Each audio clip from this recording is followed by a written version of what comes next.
children, they're going to be like, you were around for that quarantine, for the pandemic, or for that crazy election. The list goes on and on. And then you'll be like, yep, I was. They'll be like, how did you make it? How did you survive? And I'm sure we all have tales to tell. So, all right. So this is just syncing up so it can live stream. So you can also tell your people, it's live streaming on our YouTube right now. Good. It's up now. Perfect. And again, this will be there. It'll remain on our site on our YouTube so that others can just go see it anytime you want. Okay. So we have Lisa Esteban. Great. All right. So first, what I like to do is I like to sprinkle in the open mic guests between the feature guests. So we'll start with some open mic, and then we'll bring in a feature, and then some more, and we'll yo-yo back and forth. And for the features, let's do Jeff, James, and we'll end with Bridget. So Jeff, I got you. James, Juan, you got James, and Tochli, you got Bridget, okay? And that means I'll put up the bios and y'all read and introduce these wonderful poets. So for now, we're gonna get into the mic. So again, welcome. Thank you so much for being here, and thank you for being a part of the LA Poet Society. Big love to everyone. So our first guest at the open mic, and feel free. Oh, that's also the other thing. Mute yourself unless you're up, or if you're being asked something directly, because it just interferes with the sound for the person that's presenting. Okay. So our first guest at the mic is gonna be Lisa Montagne. Montaigne, like champagne. Oh, Montaigne. Oh, that's a lot. Yeah, Montaigne. Okay, Lisa Montaigne. Give it up for Lisa. Hi, Jeff told me about this. He invited me. I know Jeff and Jim. I've met Bridget before. I don't know if you remember me, but we've met once. But anyway, good evening, everybody. And some poetry has been keeping me going. Some writing has been keeping me going. So I hope that's true for all of you as well. So during this pandemic, I produced a couple of poems. I'm going to share one. I started over the summer writing a series of poems based on pieces of art, paintings specifically, and to inspire me. I also draw and paint, and so I'm doing my own versions of those. But this first one is based on or inspired by Picasso's Guernica, about war, anti-war painting that he did about the Spanish Civil War. And so this is called At War. Okay, At War. The early morning light, before I can see the world as it is, looks like war. The haze of despair lay on me like a blanket. The early morning air, before I can breathe it in, smells like war. The stench of it presses on my chest like an elephant's toe. Depression lay in wait while anxiety rigs my brain chemistry. I see you, I say as they creep up the stairs. They are stealthy, but I am quieter, softer, gentler, pushing through the underbrush of my psyche, knife sheathed in the long boot of my soul, ready to strike. You may take thousands of lives a day, I say, but you will not win. I will stand my ground. They shrug. They'll be back for another round.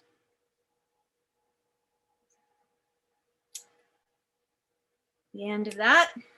Thank you. Do I have time for one more? Am I in my 5 minutes? Okay.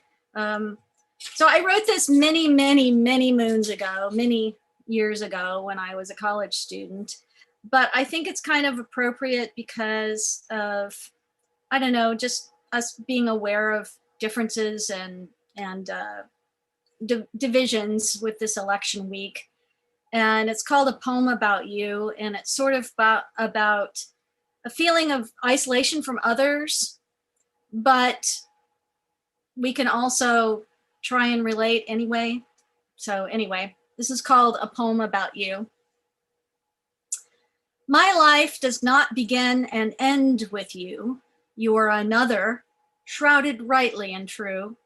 You are unpredictable as girls inside, yet so formed, so curved, and so shaped outside, a magnet to me. But your form cannot fill my inner holes, sometimes cool and nice, sometimes boiling holes, since you come like bread in finitude and may become tomorrow buzzard's food. Though unlikely still, my life with its hairpins, books, cars, clues, and thoughts that intrude on morning coffee, that do not leave in the night but grow free, ends only with me.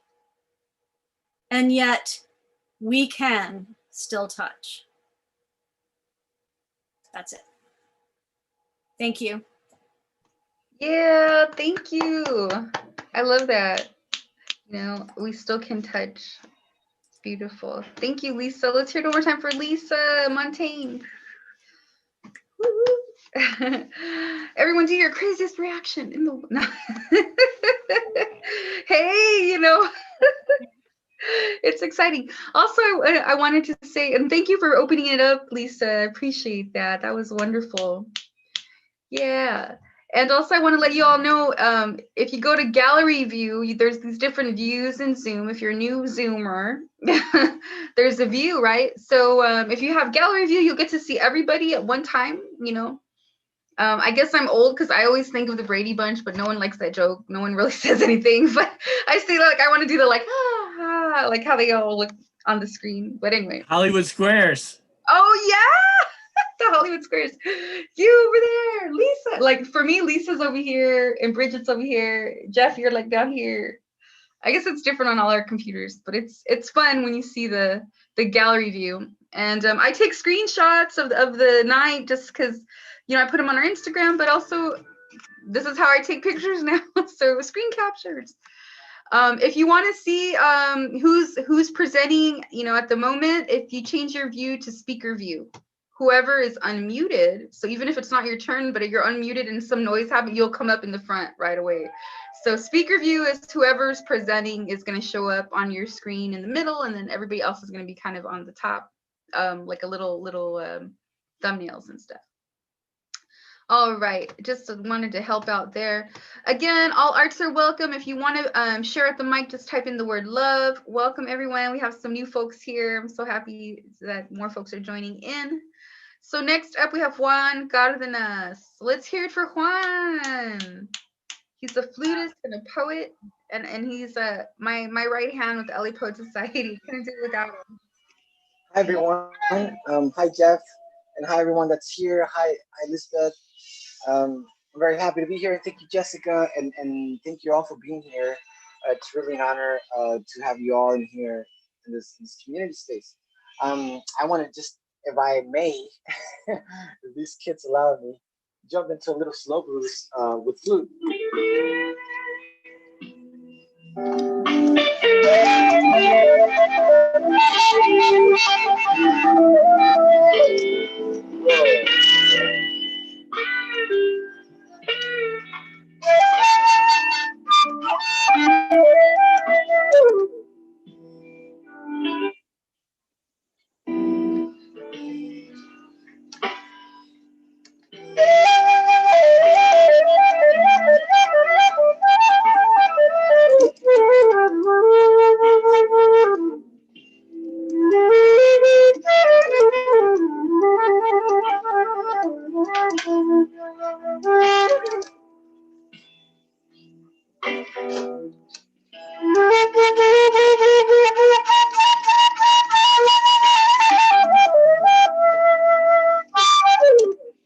Get out of there, soul. Get out of there.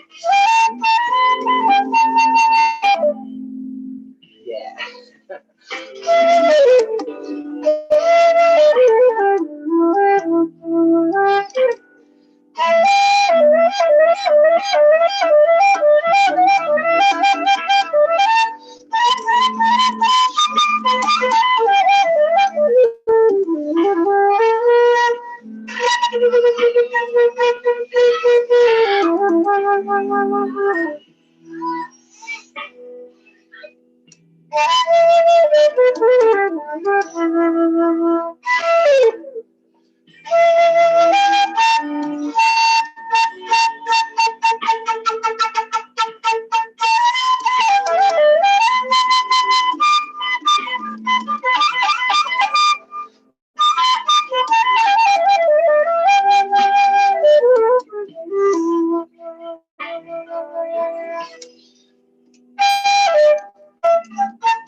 All right. Thank you, everyone. I wanted to take the opportunity. That was a little slow blues on E minor. I love playing blues. I've been playing blues for a big part of the day today. I need it. Anyway, um, this year I was published. I was lucky enough and I was blessed enough to be published. So I wanted to talk about my book, The Beat of an Immigrant Chicano. Um, I'm a poet, and this book is mainly about my journey on crossing the border at the age of 10, and pretty much the epiphany of um of knowing that I'm a Chicano, that I belong here. So I wanted to read a good poem. Eat it, baby, eat it. Yummy for your tummy. I'm also taking care of two kiddos, so forgive me if I, so give the instruction on eating his rice. Um, all right. I wanted to read a poem from this book called "Change is Inevitable." Quick second, let me pull it out of here. I know what page it is because it's my book. There it is. All right, cool. Page 49. Change is inevitable. Message to everyone and everywhere. Archangels, elemental, and pawns. Souls of distant realms, into the breathing machinery Congress pumps as tears and bearable language. Change is inevitable. Mystic voice romanticizing the unobtainable, hypnotism of sensationalism, armies of incomprehensible prisons with sexless guards and soulless Jehovah pulling narcissist triggers, dying happily speechless. Change is inevitable.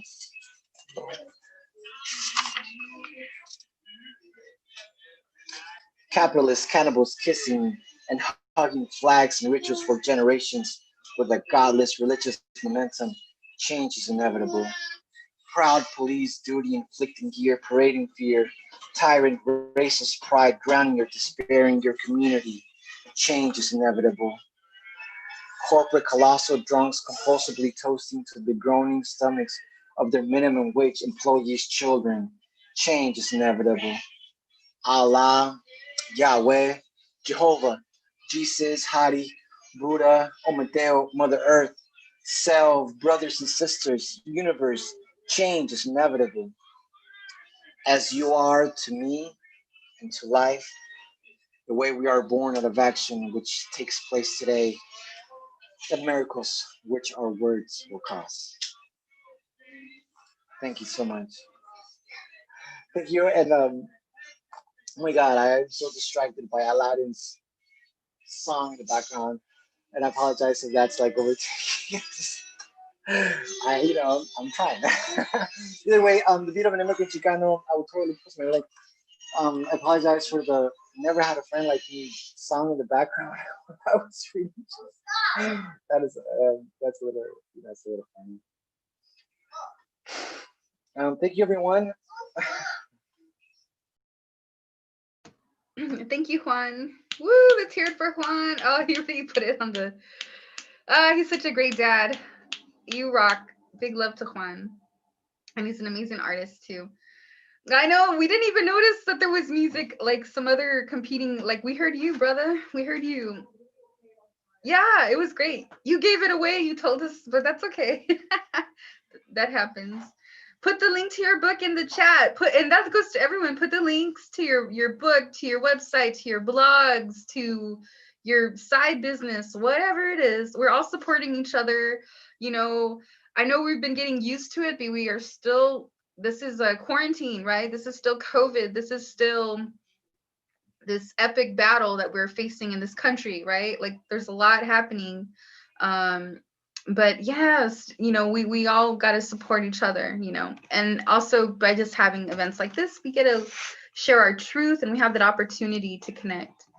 So I'm glad you're all here. Okay, I want to bring up. Let's see, we have.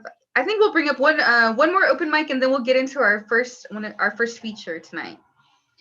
So let's see. Remember, if you want to join the open mic, type in the word love. All arts are welcome. This is Tonalli Thursday. So next up, we have Esteban Carizal. Let's hear it for Esteban. Woo, and he was at our Halloween and won our scariest costume contest for Halloween when we read Ginsberg's Howl, and that was a lot of fun. Yeah, And actually, What was the costume? there it is. Oh, It was scary. And then he had it on, and he had I think you were drinking abuelita chocolate with a straw or something. It just so like it was interesting. The mask every time. Oh, it's scary now. No, that was good. That was good. But I'm glad to see you again. And also you're at the new author showcase. So cool. You're one of our big supporters. I really am happy to see you. Can't wait to hear what you have. Okay, here's a bit of a thing. I had the idea for this poem, right? And I'm almost finished with it. But I just need a little bit more time, so maybe catch me after one of the headliners. And then I'm gonna be good to go, I swear to God. All right. Yeah, no problem. That's fine. All right. We'll go to the next person that had signed up. I'm just looking. I'm scrolling through the chat. Lisbeth Koyman, are you ready? Oh, I'm so happy to have you here. She was featured at our last Tonali Thursday, so it's good to see you back. It's an honor to have you back, Lisbeth. Thank you very much. I'm going to read a new and an old poem.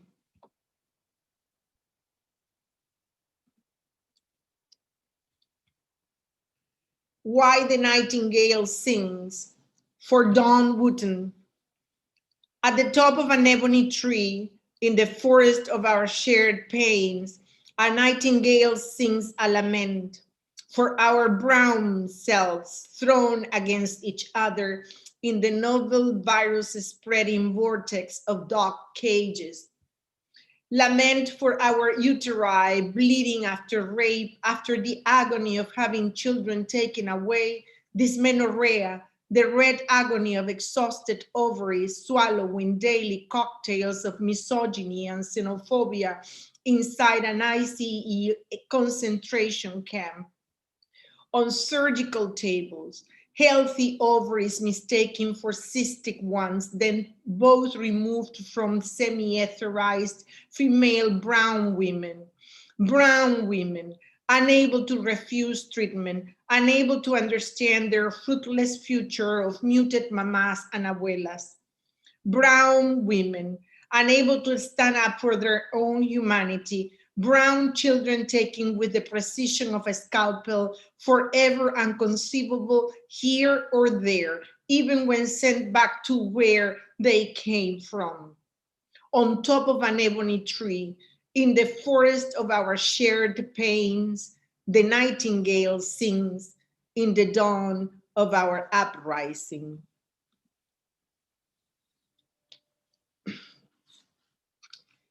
And thank you. And now I'm going to read a very depressing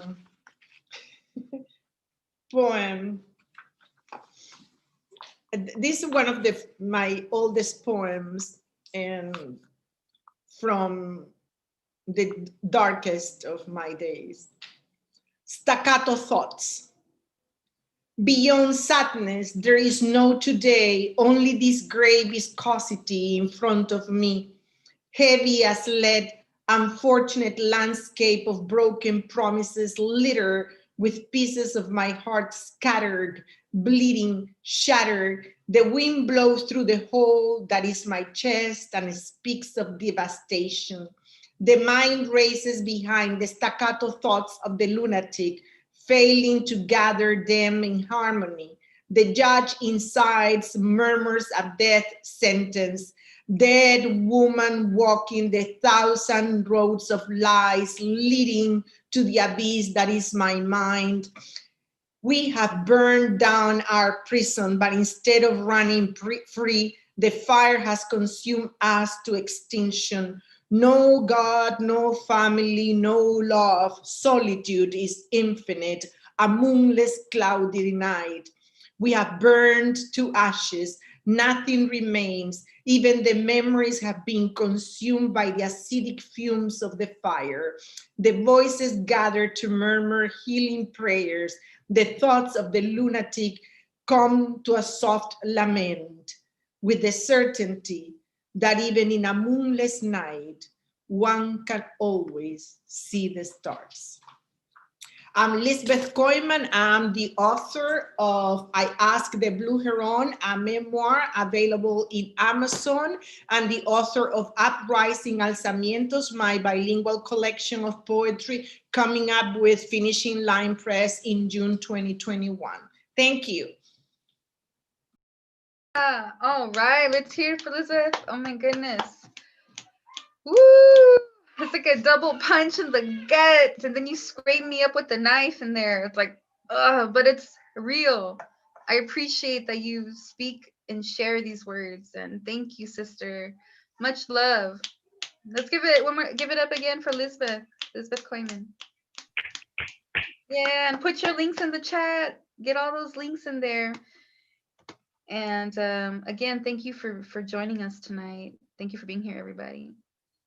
All right, so I'm going to bring up our first feature of the night. My book brother, Mr. Jeff Rogers, and I have his bio. I want to introduce him, let you know some of these wonderful things he's done. All right, Jeff Rogers is a poet, writer, performer, blogger, and arts event MC. He grew up in Michigan college towns Kalamazoo and East Lansing, but dropped out after his sophomore year in 1983 and drove cross-country in search of adventure and enlightenment to Los Angeles, where he has lived ever since. He has performed extensively around town. He's published in the groundbreaking anthology of Los Angeles poets, the Curled Serpent Anthology. Oh yeah, that's a wonderful book. 150 poets and more from Los Angeles, published by Theatucha Press back in 2015. And he's also been published in a number of literary journals online and in print. Since 1989, he has performed, written, directed, and produced for the poetry, performance, and theater troupe Gray Pony, founded by poet Natal Pedito. Since 2017, he's helped produce and host Drunken Masters New Work series with the visionary publishers and community builders at Writ Large Press, Chi-Wan Choi, Judith Odin Choi, and Peter Woods. He's blogged as Hippie Squared at Ernesta T. Carter's fierceandnerdy.com, where he also kept a diary in 3-line poems posted each day at noon called 3-Line Lunch. That's nice. That's cool. He blogged as Left-Handed Jeff and Eric Sims's binandgoing.com. And ironically, he also invented the word blogger in 1985 as the nonsense curse word of a 3-year-old girl in the poem Blogger Old Potatoes, but lost the contested definitions to the one we now know. And he co-founded the annual All Left-Handed Poets Reading with Right Left with S.A. Griffin in 2019. And I'm a big fan of S.A. Griffin also. And I was so sad I couldn't be a part of that Left-Handed project because I'm not in the club, man. I'm sorry. But I love you, left-handers.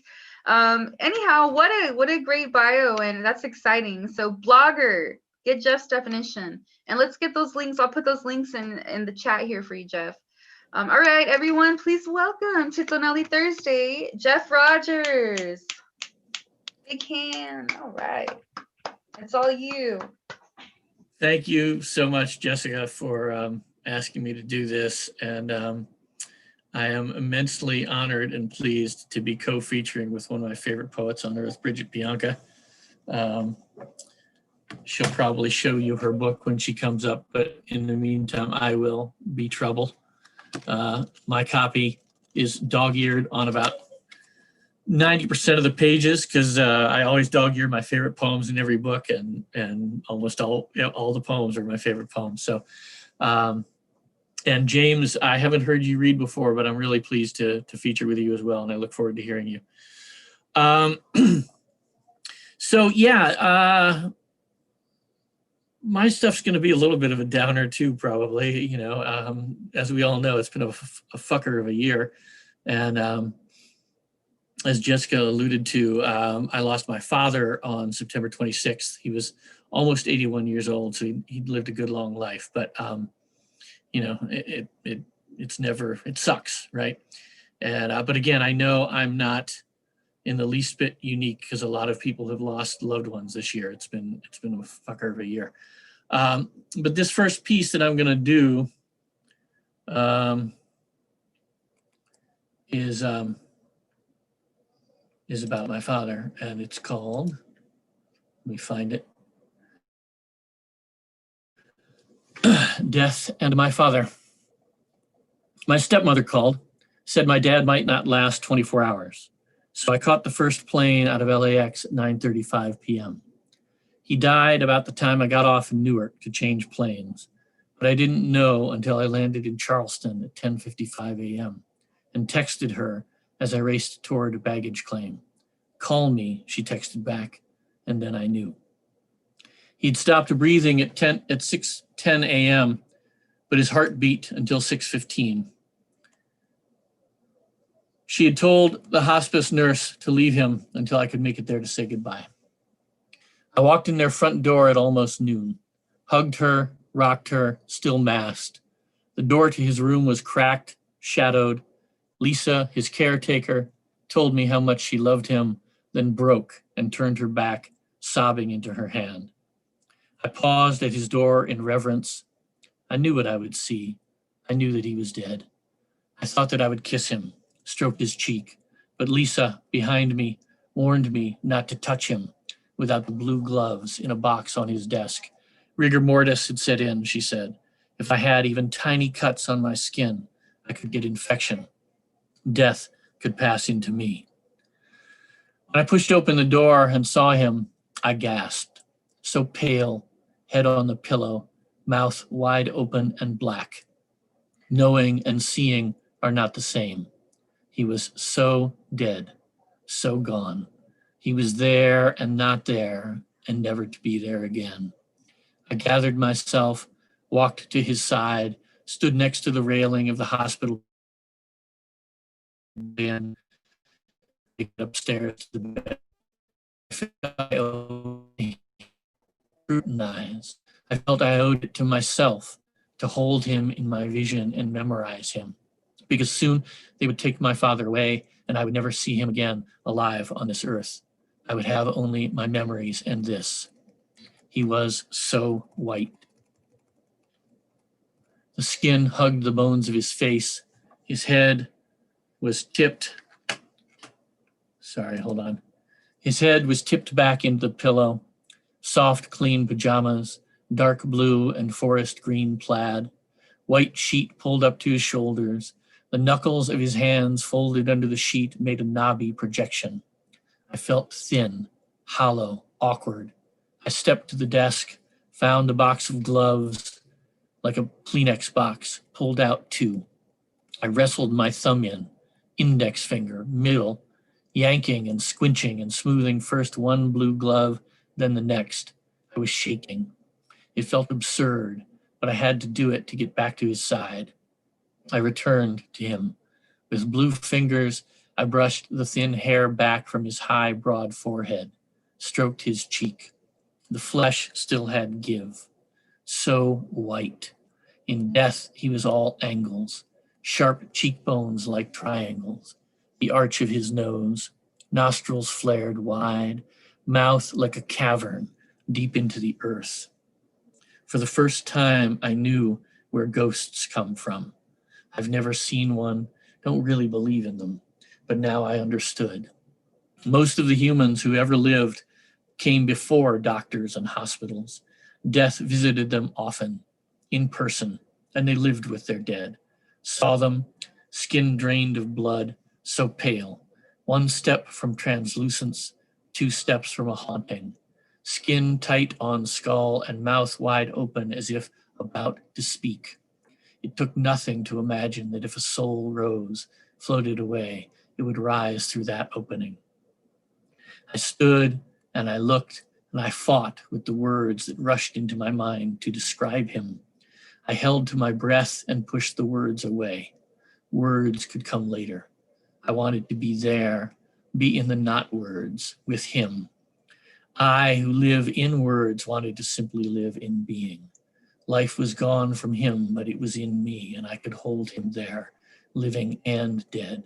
My one fear was dispelled, that seeing him dead would replace my images of him alive. They were not the same. This was death, not my father. My father alive will always live in me.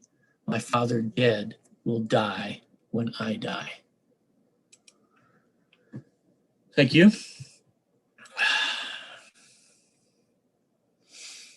Powerful. So, yeah, thank you. All right, my next one is a little lighter in some ways, but kind of heavy in some as well. This is called, this kind of deals with one of the other big issues that we've dealt with this year, right?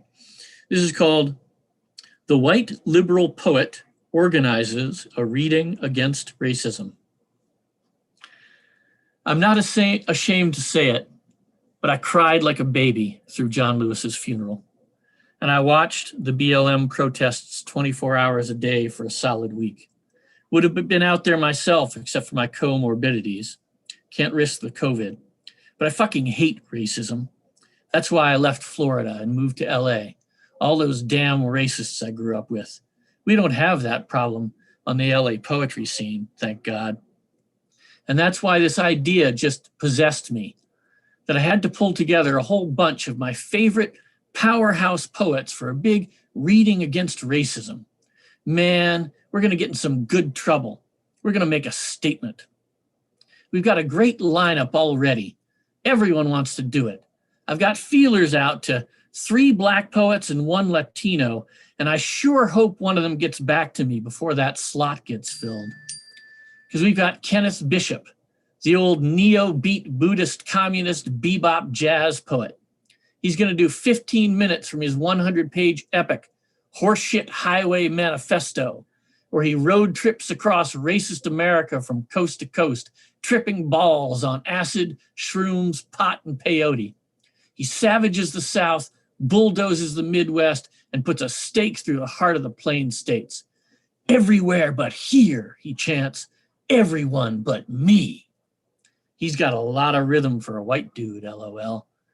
Man, we're gonna make a real statement. Jennifer Pepper, that hot young blonde poet, is gonna do her poem called Swipe Right, Bitch, You Know I Don't Fuck Racists. And look, you gotta check out her Instagram. Scroll down to those bikini photos where she shows off all her tats. Just got word that Nick Bunt wants to be on the bill. You remember him from his old punk band, Waxing Gibbous, when he went by the name Giggy Ballsack. He's got this piece called I Pronounce Myself Guilty, where he confesses every racist thought he's ever had.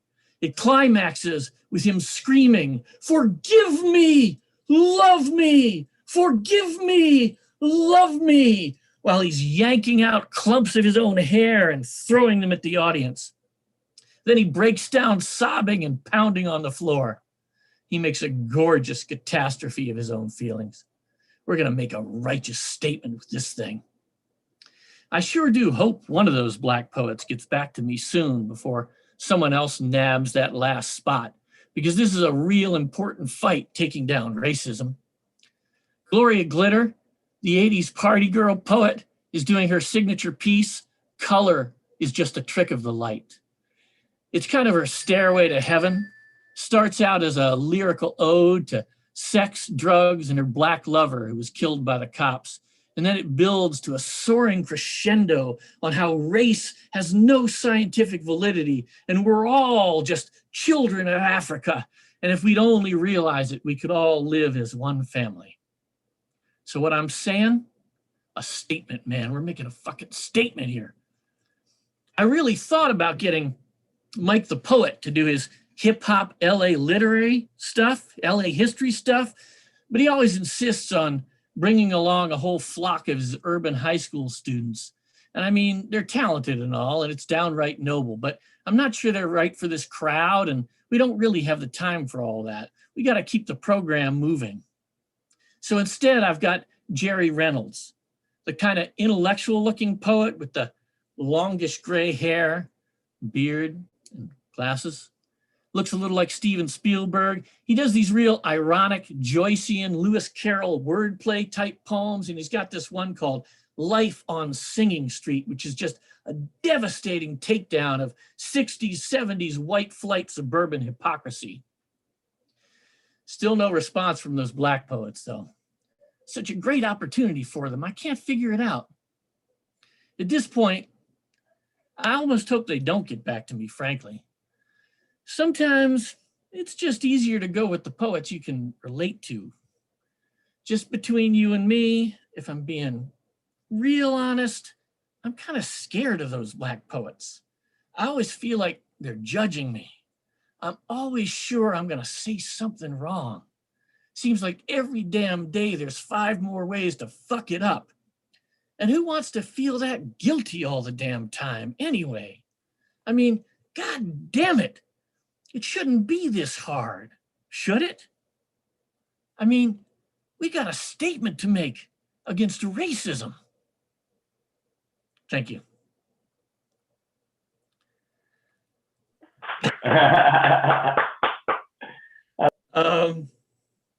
Yeah, give it up for Jeff. Thank you. That's awesome. Oh my goodness. You Thank did you. it. You did it. You did that. Oh my God. Thanks for saying that for us, man. I love you. Thank you. Thank you. A couple things I want to say while that one still hangs in the air. You know, obviously, I'm a person of who wears multiple layers of privilege. White male, cisgender, hetero. So, you know, if I say and do anything problematic that I miss due to my own endemic blind spots, I invite anyone to call me out. That's how I learn. But, you know, I think it's important, you know, there aren't that many, I'm not speaking to that many white writers and poets right now on this, in this reading, but I think it's important for white writers to engage in issues of our whiteness, what it is, what it means, what it has done to us, what it has done to the world. And I think that it's not fair that the burden of addressing 400 years of systemic violent racism has been left by us to our brown and Black sisters and brothers. We need to shoulder our share of the burden. And if we do care, if we do believe that Black Lives Matter, if we do care about racism, if we do seek to be allies and accomplices, we have to do our part. And that's part of it. And it's scary, but we got to do it. And the other thing that I feel like I'd like to invite my white poet and hosts of poetry event folks to consider is the fact that those of us who live in Los Angeles live in a place that is demographically 25% white. And so I invite my white poets and hosts of poetry readings to think about the fact that there are still so many poetry readings that we participate in or put together, which are majority white or even all white. And I'm not saying we could never, ever, ever do one of those again, but if we do, it ought to be so much a novelty that it's like, oh, I haven't seen one of those in years. We really just shouldn't be doing it. And so we need to think about our own practices. You know, I'm not saying it comes out of racism per se. I mean, I am saying it comes out of racism because we all have racism in us. And that's part of the work, is looking at that within us. And I think that the way we address racism, you know, it's fine to point out how corporate boards ought to be more diverse and Hollywood studios ought to be more diverse, but we make change where we live, and we live inside ourselves, and we live in the literary community. So we need to be responsible for making change where we live. So that's my soapbox, and I'm going to leave it at that. So thank you for listening.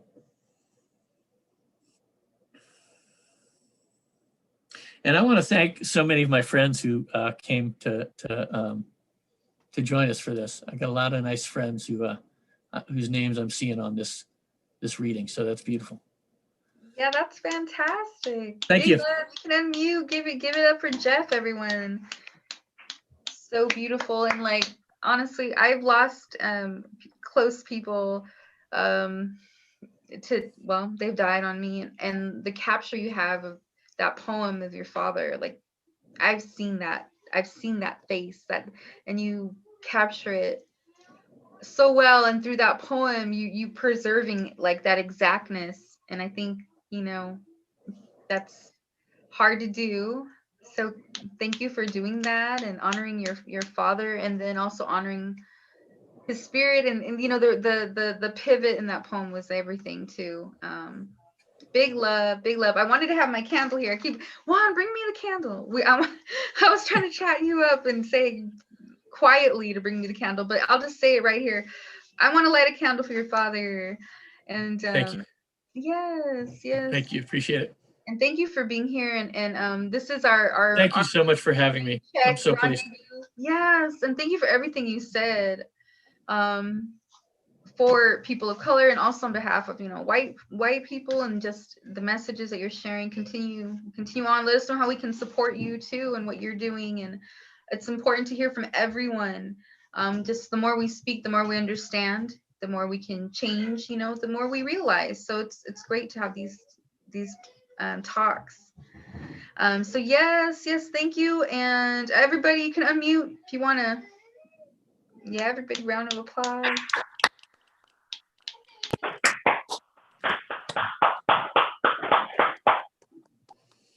Yeah, we love you. Very much. And don't forget to put all your info there in the chat box and the links. And actually, I said I was going to do it for you. I can get that in there. I was just so captivated. I just like totally blanked on that chat. But we'll get, I can do it. There. You're welcome. And links to where we can get your books and any other info. Okay. Wow, that was amazing. And I know, just wow, what strength you have, Jeff. That's awesome. Yeah, that was absolutely beautiful. I mean, that poem about your father, Jeff. I mean, just you capturing all those details, like, you know, details that you'd only capture like if you were there, and you know, and I mean, I've got to say I'm blessed enough to haven't seen that on my father's face, but like, wow, like it's just like, oh, I want to call my pops right now and tell him that I love him. You know what I mean? Please do, as soon as this is over. Thank you. Awesome. Okay. So thank you again, and big love. Okay, so next we're going to bring up Esteban. We'll go back to our open mic list. And again, if anyone wants to share at the open mic, or even if you just have something on your mind you want to express, you know, this is a space of love, but it's also, you know, it's it's an openness, you know, so feel free to speak, to share. So if you're interested, type in the word love in the chat. Okay, so Esteban, you're up. Let's hear for Esteban Carizal. All right. So I'm gonna change the tone of the whole night a little bit right now, since the two poems I'm gonna be reading coincide with a more romantic, with capital R, type of theme revolving around the nature of the season. And I kind of want to backtrack to that thing Juan was doing with the flute, I think, near the beginning of the night. And he was talking about the necessity of change and the absolute power of change. And I figured that these poems, the way that they're organized, are gonna reflect on the type of change that this type of season brings to at least me. And there's going to be all the more evidence since the first poem I had written while I was still in high school, exactly almost around this time. I created it like November 1st last year. So it's almost like a full year that shows me in the past. And I'm going to read a poem from a couple weeks ago from last month that I wrote sober. And this one I just got the idea for tonight. And I just had to get it down because I knew Tonalli Thursday was today. And I'd written this under an influence. But anyway, this is the first poem that I had written this in high school, and a teacher of mine got it to present around the class, and then everybody found out that I write this kind of poetry. So anyway, this is Sunset Stargazer. This is the astronomy of the soul. To look out is to look in. Nuclear horizon chased by Tezcatlipoca. The blanket of beautiful sin is here. As the fire fades to canine melodies, there she is, a single faceless face. What part of the puzzle are you? You are peace, you are headache, the love of my life who isn't here, an old friend lost under the sand. I hear screams to stand, a single whisper to crumble, made of these stars, yet not one myself. You flicker in oblivion, soon others are with you, pieces never put together, hallucinations of what is already there. Yeah, thanks. So yeah, this was back when I tried to write poems that would fit exactly on one page, double space, 12-point font. So that way I could be able to print it out on a sheet, and then I would take it to poetry readings at this local cafe that we have here in South Texas. I'm from South Texas. I'm in South Texas right now. So yeah, I really tried to follow that format, which just all fit into one page, and I tried to keep it short and simple, and leave mostly everything vague and up to interpretation, since that was like the type of thing my teacher was putting me onto. That's kind of advice he gave me. But after I graduated, I've taken some time to progress a little bit, read a bit more. I think I started reading a little bit of Tennyson because I found a book of his somewhere. And I wrote this last month in order to communicate my feelings towards this season, because I recently moved to Houston to work with my stepdad, and my sister has a pretty incredible view of like some farm that's set up right next to her trailer. So I saw that view and I was able to see the entire season changing. And this was my response to this, and I call it October. Walking weary, tired in the sun, dead gaze to the ground, the grass beckoning me with soft green fingers. Perhaps I'll fall this time and sink down. I'll never have to feel the stare of the sun. My world burning, me burning, industrial fires burning in the eyes at dusk, dancing in the air like a nightmare ballet of mockery. I think we're overcooked, you and I, pushing on with nothing to our names, barely recognizable, just playing the game, tired, hoping to finally fall in the sweet grass. I fell into bed instead, and just beyond the window was a vision.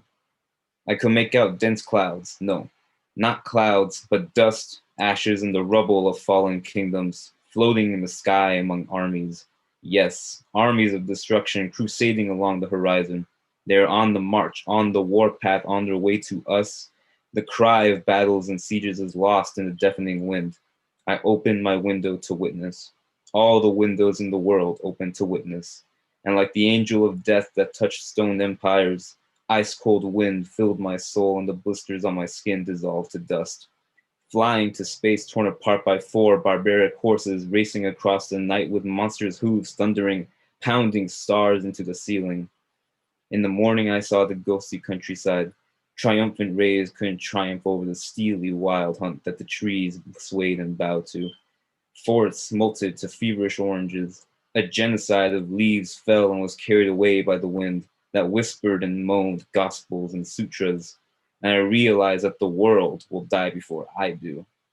I stood in the fields and proclaimed the truth, inhaling life, the first breath of Adam. Brothers and sisters, the apocalypse is here. The rot in our bones and souls is no longer. A new world we seek is upon us. Shed the old buildings and diseases leaching off you. Let the revolution baptize you. And when the sky subsides and the sun returns, we will bask in the rays as better people. Yeah, that was awesome. Let the revolution baptize you. Yes. So yeah, that was my interpretation of fall so far back in October, and I just I just tried to flip the connotations of mostly negative themes like the apocalypse and like four horses and destruction of everything. I tried to turn that into a more natural revolution in which we kind of catch a break because this year has been tough, and I'm a first year college student, so it's been wacky, right?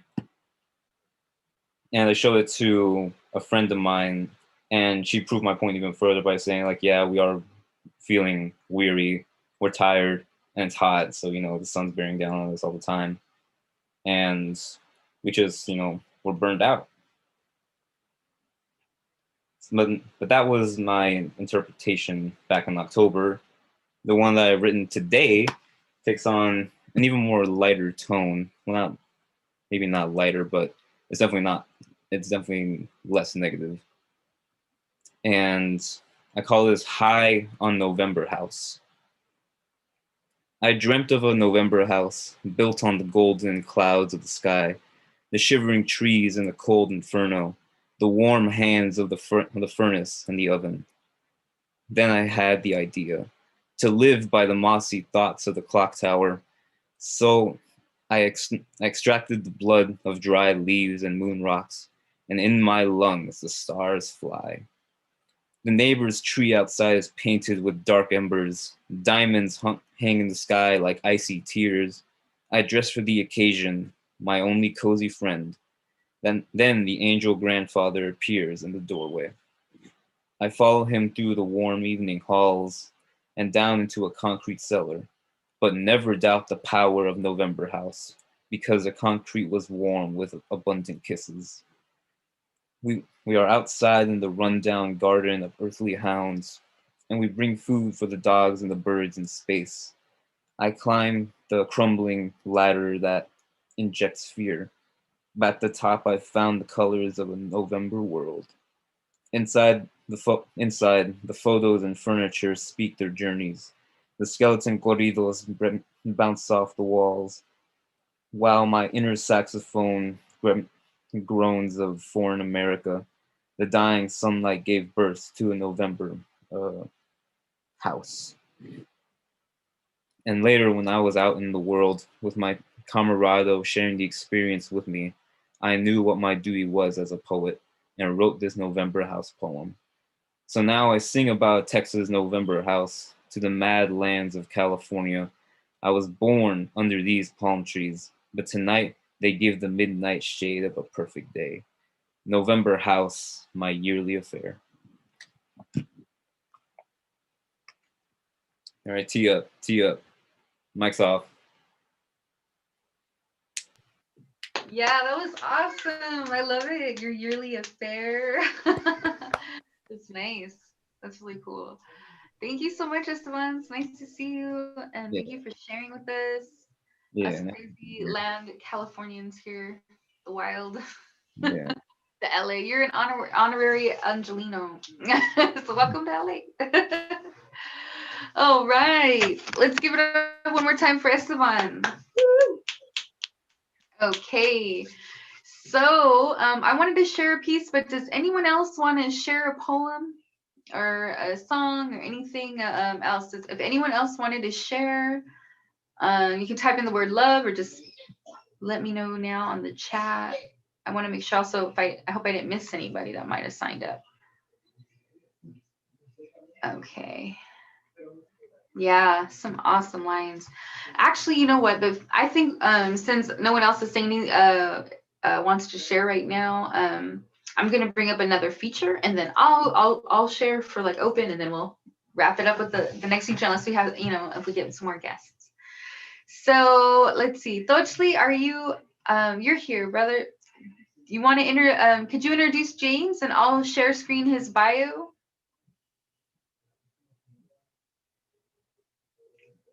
Does that work, or Thochli? Or I could just read your bio. All right, let me bring it up a little bit closer here. My desk is my lap, everyone. So this is how it is all day with the school. Gosh, it's like this thing wobbles, and yeah. Anyway. Okay, so our next guest at the mic is going to be James Coates, and he's one of our features. And yes, he's amazing. I'm so excited to have him here tonight. And let me share his bio with you. All right. And it's awesome. This is our third time seeing each other this week. We co-featured on Monday with Marvin Lewis Dorsey's Poets That Need to Scream. So before Election Day, and then we both went to Cobalt Zoom on their virtual open mic on Tuesday, and here we are. And I was like, hey, you're so amazing. I gotta feature you. So I'm happy he can make it. And and we all get to connect, and maybe you meet some new poets, and some new poets meet James. Okay. So James Coates is an author, poet, and spoken word artist from Southern California. With a passion for all things creative, he strives to capture authentic self-expression through his work. His current project, Midnight and Mad Dreams, strives to fight racism and oppression through poetry. You can find him attending open mics throughout California and now on Zoom, or sharing his work through his Instagram at Mr. Loving Words. Please welcome James Coates to the mic, one of our featured poets. Yay, I'm glad to be here. Thank you so much for inviting me. I can't wait to hear Bridget. I'm so excited to be a co-feature here tonight with her because she's amazing.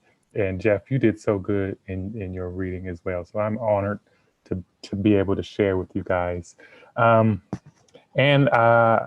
ditching my poetry class to be here too. So don't tell my teacher. So the first poem I want to read for you guys is out of my first book, If I Had Lived. And this book was a collection of poems that I mostly wrote in high school, and kind of hid under my bed because it wasn't really cool to be writing poems back in like the 90s. And so in 2008, I decided it needs to be shared with the world. So it's out now. And the poem is titled That Kiss. And the book is about young romance. I'm tormented by our last kiss. I should never again have tasted those sweet lips. Maybe it was us. Maybe it was the moment, the picture perfect scene, the music, the moon, the lights reflecting off the snowfall, straight out of a storybook. No, a romantic novel.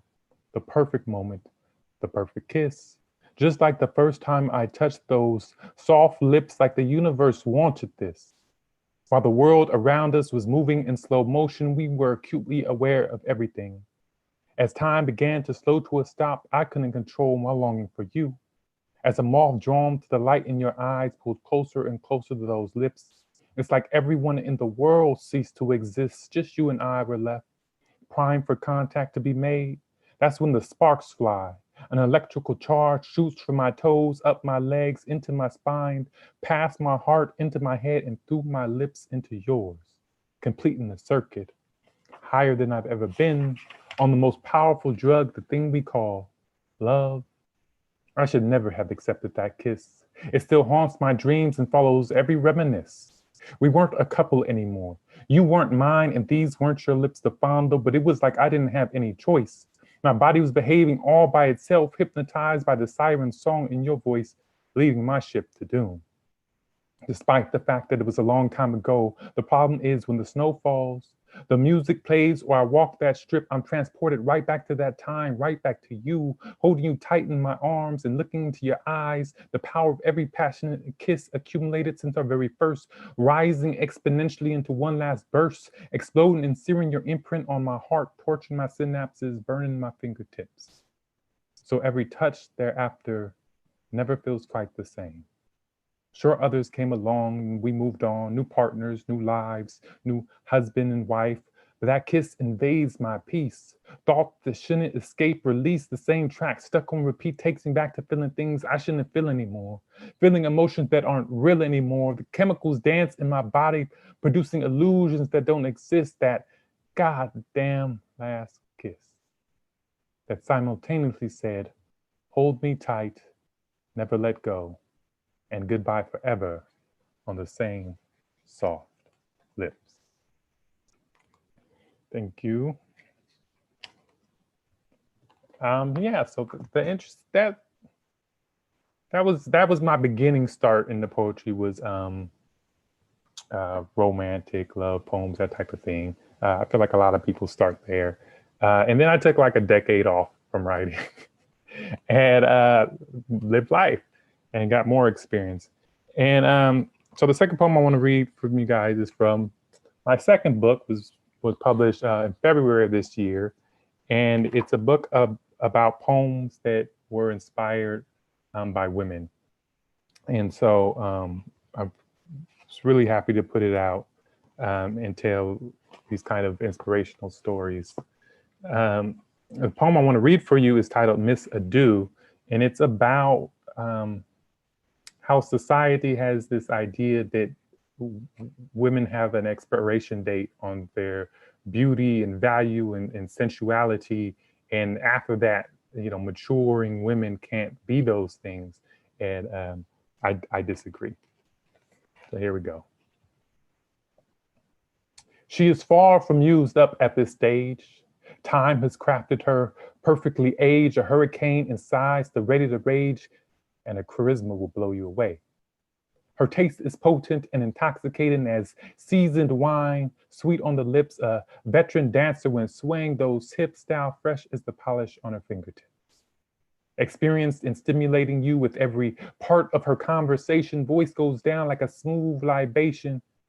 Who has time for a snack when she is 7 courses of sophistication, mind fully grown, body completely owned? Sexiness comes from organic confidence expressed throughout this mature empress, rocking the stripes of a majestic tigress. Her frosted winter fur is coated in love. Beautiful, brilliant, and bold. Some novices may think she's old, but passion is the fountain of youth. And to tell you the truth, her energy is focused on enjoying life. Experience gives her the advantage, making it hard for competition to manage. She stokes flames of anticipation and knows the thrill of hunting, seductive yet patient and cunning, flesh ripened in autumn's bosom, a natural glow baked into her skin, so enlightened you can't wait to soak up the wealth of knowledge within. Juicy and overflowing once bitten, lexicon traditional and stylishly written, pouring out this timeless wisdom. Mother Earth, Mother Land, mothers can also be strong and stunning, but open and offering their secrets once hidden. So respect the attention she's given. If you tickle her fancy just right, you can coax out her approaching golden years, see her released from restrictions and fears, and fully able to embody and explore the carnality in her repertoire. Inspired to take charge of her passion, her gifted hands will teach you self love.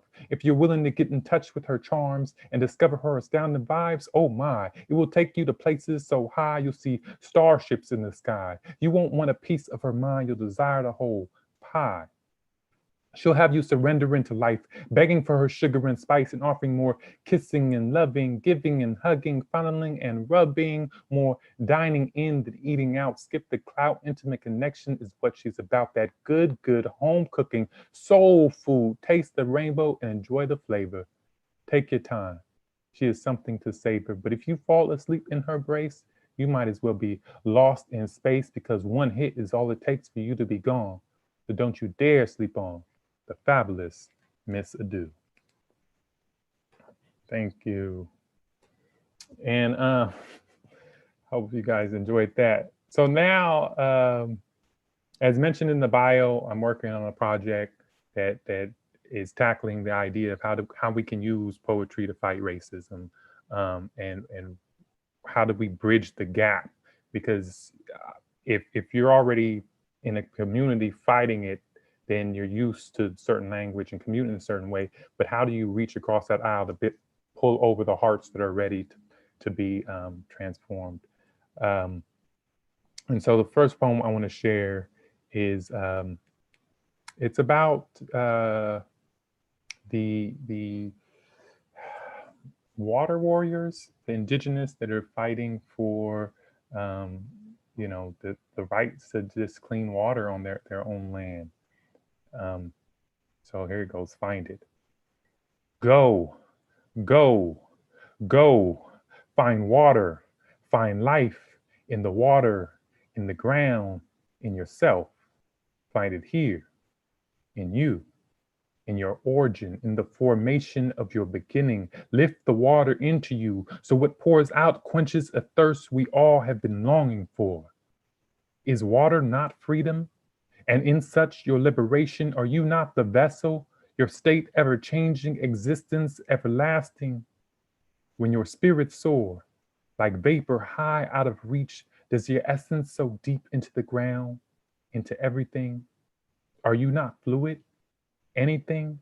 Flood, swift and impending, glacier solid and unmovable, create life in yourself, a redemption, birth a new world in your reflection, in balance, a true way to live.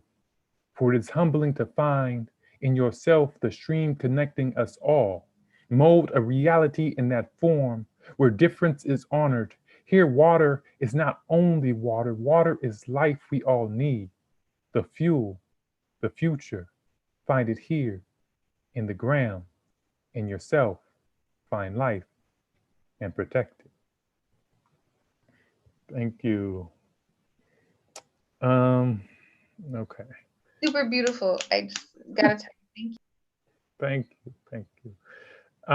So this next one is about you, just the atrocity of having kids in cages, and so I felt like it was really something that needed to be discussed. And it's a villanelle. Um, so it's titled Innocence. No more children locked in a cage, innocence lost to a system. Equality lies dead on the page. The abuse makes my anger rage too mature to voice delusion. No more children locked in a cage. The guards leer despite her age, cold sick and scared in confusion. Equality lies dead on the page, treated like animals atop the stage. We've lost all sense of moral inclusion. Add more children locked in the cage. They try to find escape or mage to wish the family safe reunion. Equality dead lies on the page. Listen to the wisdom of the sage. The day will come and freedom sprung. Never again children locked in a cage. Equality lives off the page. Thank you.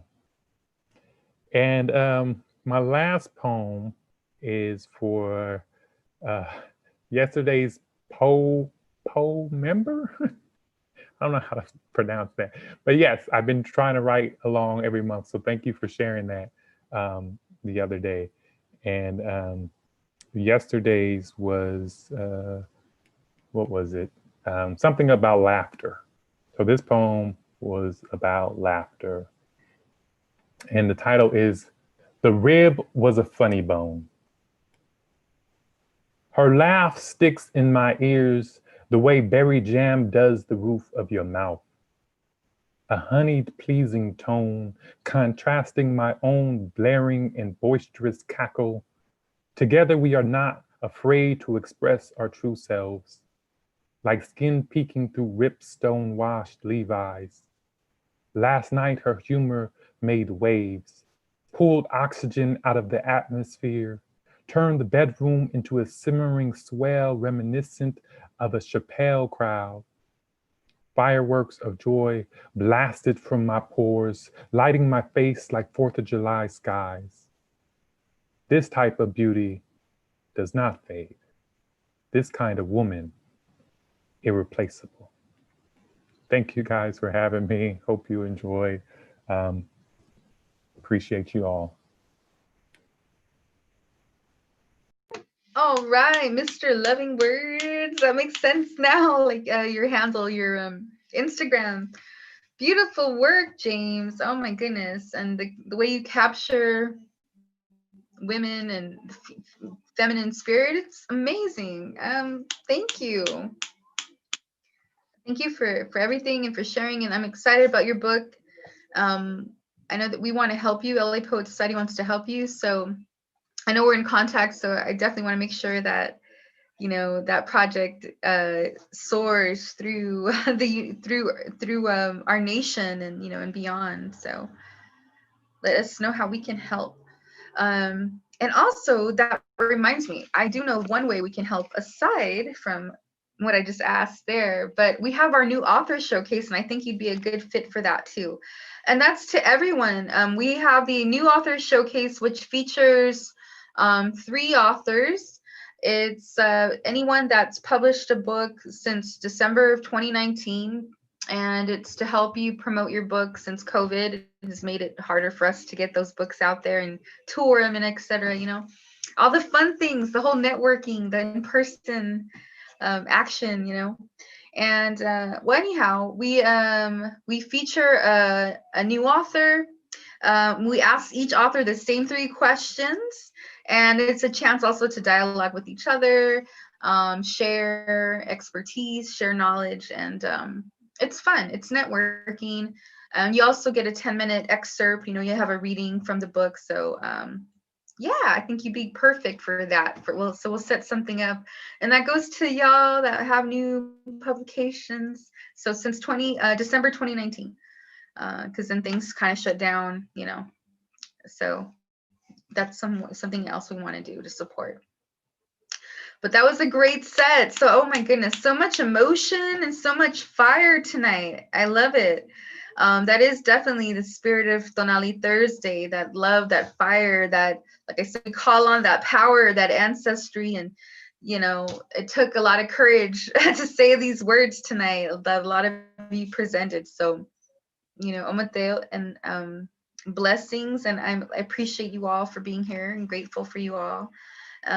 This is, I know what it gives me, you know, as a host and as being able to provide the space. I'm grateful that I can talk to you and see you and move around and see you interact with me. You know, it's my socialization, you know, socializing, right? It's so I'm grateful for this, and I'm happy that you're here.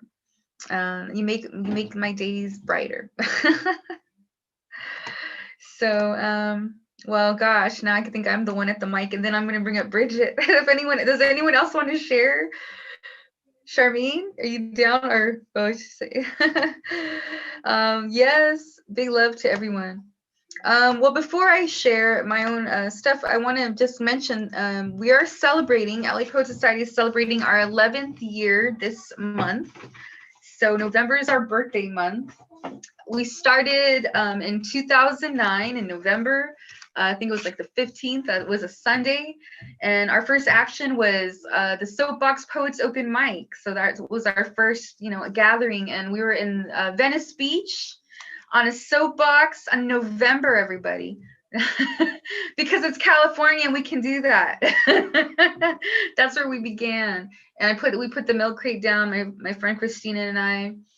And, you know, we're like, hey, anybody that wants to share their truth, you want to speak up, you want to share, step up to the box, you know, step up to the soapbox. So that's what we did. And we did that on the boardwalk for, I think, the first 9 months or so. And then I found us a coffee shop in North Hollywood. And we were in a couple different spots in NoHo. And then we moved, and we've been ever since until now. We're virtual, but over at Beyond Baroque in Venice. So we went back over to Venice, and we have our spot. So when we're able to be in the flesh again, you know, we can be at the we'll have the soapbox at Venice and Beyond Baroque, and we'll still have virtual mics too. So I think this is such an amazing thing, you know, like Esteban's in Texas right now, and here we are, you know, hanging out in LA or San Fernando or Culver City. You know, we're in SoCal, we're in Southern California, and our buddies in Texas. So big love to you. Thank you, Esteban. But yeah, I love the whole virtual that we get to just, you know, it's exposure to more people and new people and different esoteric types of experiences, right? We get to see where everyone's coming from or learn more. So I appreciate that. I think it's amazing. Oh, so aside from the 11 years, I want to mention that we have a new workshop series that's starting next Wednesday, and it's entirely free, and it's our Ekphrastic Poetry Workshop 102, and it's supported and sponsored by poets and writers. So I'm really excited for that. I'll be teaching the class Wednesday nights, 7 p.m. Pacific time, 7 to 9, basically. So there'll be, I think, 5 workshops, and then we'll have our culmination reading on Zoom, and everything's gonna be on Zoom. So what ekphrastic poetry is, it's basically interpreting visual art, so any type of visual art through poetry. So it's a chance for you to see how poetry and art interlock and marry and, you know, do all that other fun stuff. And also I'm an art history major, I have my bachelor's in art history. So I'm gonna teach you some art history and show you where a lot of this art, which back up. The art that we're going to be writing about is going to be from the La Galeria Gitana, which is a local art gallery, and it's going to be from their exhibit, Hollywood Comes to San Fernando. So we're going to look at new current art from new living artists, right? You know, from right this moment. And I'm going to show you how these historic art pieces influence this art. And then we're gonna write poetry, man. So it's like so much like inner, you know, all kinds of action going on. You know, James, you know what I'm talking about. He's the love poet. Yeah, so join me. Just send me an email if you want to register, and I'll send you the form, and it has the Zoom ID, so you can join. Email losangelespoetsociety@gmail.com. But yeah, it's, you know, it's a lot of fun. I'm really excited to be able to offer this again, and it's a partnership that we've had. It's our second round, basically, with a small art gallery here in San Fernando, and it promotes their art because no one can see the exhibit. When we first did it, it was in summer, and then now they have virtual, like, you know, online exhibits. Basically, I think they did a slideshow on YouTube or something like that. But it was a way for the art to be seen, and even in quarantine, and, you know, all of us to interact. And so join me Wednesday nights at 7 p.m. for Ekphrastic Poetry 102. Poetry meets art history. A lot of fun. And also Editing 101, and that's going to happen. That's another workshop series that's going to happen on Tuesday evenings. So yes, just send me an email if you want to register. They're all free. We'll have a tip jar, but don't worry about it. You know, I just would love to see you there. Okay. So my commercial now, a poem.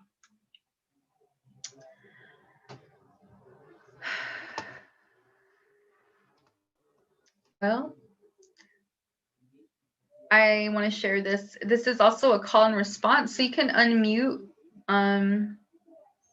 It's called Scream to Get Them, and I wrote it actually for the poets that want a Scream event on Monday. And it's similar to a poem that, in topic that James had just shared too. Children in cages. I never thought I would, see that happen in our country. Scream to get them. When we get out, we will all get out. When we scream to get the kids out, they will all know the kids are there. in a cage, alone and cold, cramped, and their young lives passing by, days and days, months to years. For what? What could a child do? When we scream, let the kids out. Who will join me? Let the kids out. When we yell, open the gate, who will join me? Open the Open gate. the gate. And when the gate squeaks open, will it open from the inside? Or will you help me push it? Who will join me in pulling the children out? Who will join me in sheltering them? Who will join me in nourishing them? Who will help me in drying their tears and telling them, don't worry, we'll protect you? Do you think they will believe us? Who of you will help me scream, let the kids out? Let the Let the kids out. Let the Let the kids kids out. Let the kids Out.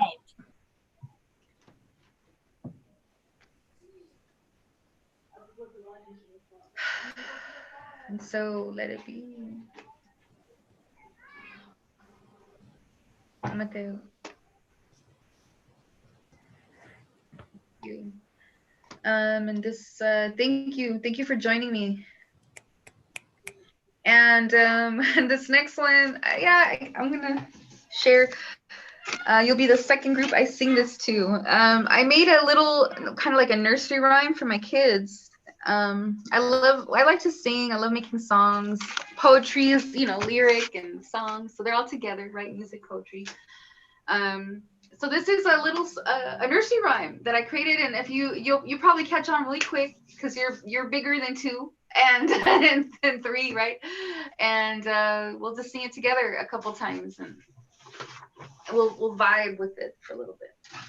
All right, so I'm just gonna sit with my feet on the floor. So I have my lap, my hands are gonna be on my lap, okay? It goes like this. I want to see justice, clap, clap, justice, clap, clap. I want to see justice, clap, clap, justice, clap, clap. For you and me. So we'll do it again from the top. Yeah, and we'll go, yay. That's what we do with the kiddos. So I'll do it one more time. So it's I want to see. It's sort of like this. I want to see, and then we're opening our eyes, right? I want to see. And then I do justice. I slap my lap. Justice, clap, clap. Justice, clap, clap. Okay. I want to see. I want to see. Justice, clap, clap. Justice, clap, clap. For you and me. So hopefully, I want to record it and put it on YouTube, and I hope it goes viral. Yeah. Put those kids on there, my cutie kids, and then we'll sing together. They already love to rock and roll. Literally, they drum on everything, and Soul gets the guitar, and it's like rock and roll. And he makes these finger signs. He's trying to do that. It's all because of the Trolls, the world tour that was all about the rock and roll stuff. So they were like, they already learned this, and they love Ozzy Osbourne now, and they love Barracuda, oh my God, come on, Heart, yes, Heart. So yeah, they're like rock and roll. So yay, the Justice song. Should I bring in one more poem, or are you all ready for Bridget? What should we do? Does anybody else want to share? Okay, I do have one more. It's like that. I was happy though. I like how we're all happy. The other one I have is gonna be like not so happy. Should I bring you like we're just like bring me on, please? No. Oh, okay. Alrighty. I'll say it. Well, since we, well, because I want to thank Jeff for the poem he wrote and the different points of view from a white perspective. I want to share a poem from what happened in my life, and it's a video poem too that I put on my YouTube. But like I'm vibing and I understand you, and I think you'll understand me. And so let me find it. It's called it's called Rejected Little Brown Girl. But let's see here. Let me find my poem. Where's my poem? I'm sorry, I gotta bring my computer closer to scroll through. Here it is. Okay. I think it's here. Where is it? Oh, I'm sorry. That's such a. Here it is. It wasn't open yet. All right. This is dedicated to Vanessa Guillen and murdered and missing Indigenous women and girls. And well, it's just a bit about my story here. Rejected little brown girl. There you are, questioning how you measure up to a face of abrasive white mirrors. Hair that was discarded because it was you, little brown girl. You bottled up in the colonial bubble that you didn't speak of or know its name.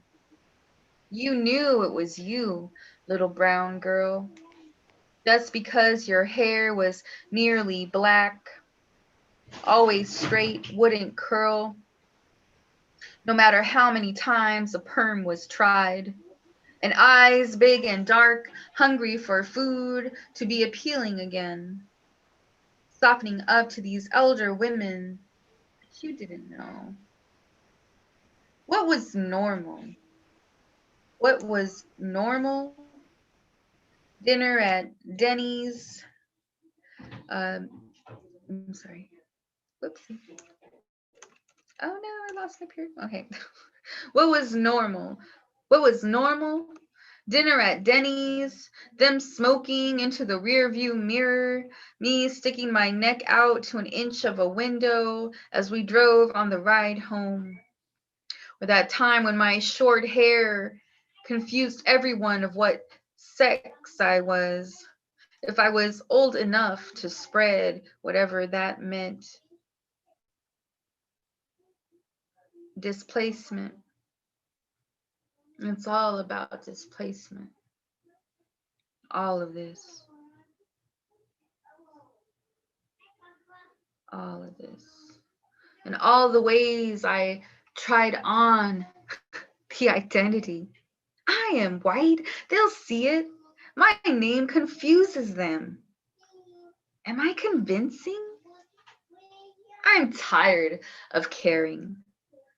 Tired of feeling that dread, that reaction, that measure of success that ranks me to them. Not white enough. Us and more. That excess. Because we're not white enough. That's what it is. And that battle that still we fight. And we fight. And we fight to achieve it, no matter the difficulty. Bring it on. Fail forward or succeed.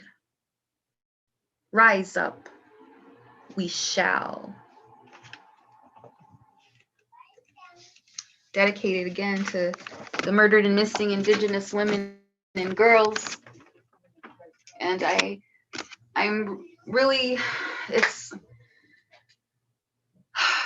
a harsh reality. And you know, these truths, I mean, everything that we've been exposed to our entire lives and the stories we were fed, a lot of lies, a lot of misjudgments, misrepresentations, because truths are always buried by those that are trying to control us and shepherd us into their ways.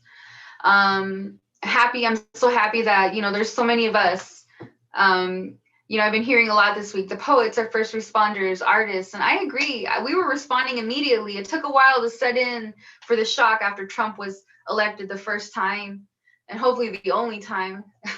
Please, right? Um, but poets, after all that truth settled in and everything settled in, we were among the first to like start expressing ourselves and bringing people together to try and cope and try and just be there for each other, right? And be strong and gather others, you know.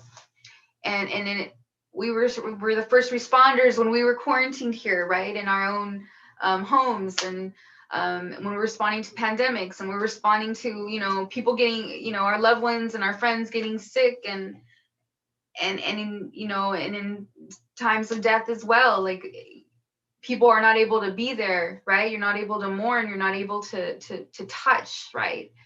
We're not able to hug, like even friends, you know, acquaintances. We can't even shake each other's hands right now.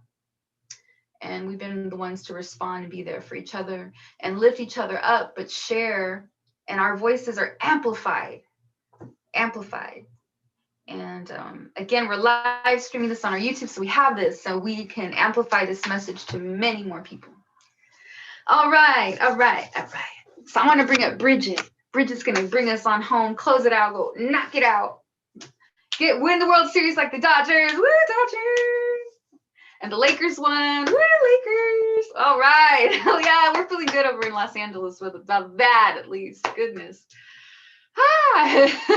Gotta bring it up where we can. So Miss Bridget Bianca, I'm so happy you're able to join us tonight. And really excited that you're also, you know, you're able to join Jeff and you're able to join James. And it's great to see you again. And I'm excited. And I saw you also published in Penn. You're, I see first responder poet right here. They were asking, I think Penn was putting out a call for book recommendations. They were putting together a book list. Yeah, I know about that. A book list of social justice books, Black Lives Matter, you know, books about real stuff and to help people understand and enlighten, right? So Bridget was on there. I was like, Bridget Bianca. Right on, sister. That's awesome. Her voice is amplified out there. That's wonderful. And that's what's cool about the World Wide Web. So let me introduce you to her. Bridget Bianca is a poet and professor from South Central Los Angeles. When she is not sharing her own poetry at venues all around Southern California, she co-curates 2 literary series, Making Room for Black Women and the Women's Center for Creative Work reading series. And then Be Trouble is her debut collection of poetry, and it's going to be out from Writ Large Press. Oh, there it is right there. So you need to get the link to how we can get, oh, look at Elizabeth. Whoa, oh yeah. All right, I need the book. All right, put the link in there. It's just put the link in there. And okay, so Bridget, we're going to bring you back and James so y'all can showcase your books. And then I also have Paul Vangelisi because he owes me because he was supposed to be on our last show. So I got the next show ready for November. Y'all gonna do a reunion. Oh yeah, and then we got a big show coming up on November 29th. Elizabeth's gonna be featuring at that, and we're in the works. Yeah, the family's here, man. The family's here. But we're in the works of putting like that whole festival together. But November 29th, that will be the date. All right, so let me bring up Bridget. Bridget Bianca, let's hear it. Woo! Hey, y'all. Thank you so much for coming out tonight, and for everyone that's watching on YouTube now and later. Thank you. Thank you to Jess and to Jeff for recommending me to Jess and then having me do this. Jeff does the work, y'all. He does the work that he says that he does in that poem. He does that work.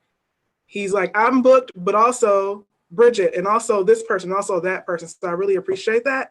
And it was really great to hear everyone. I'm glad I went last so I could like sit back with my Coca-Cola and like listen and just enjoy the show. That was really cool.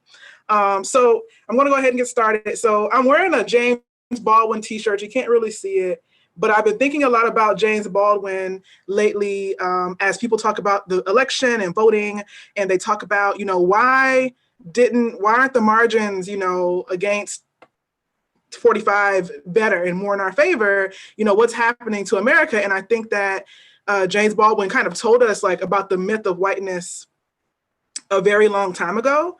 And so I want to just read a really quick quote from him. It's from an essay called On Being White and Other Lies. And I can post the link in the chat too when I find it on the internet.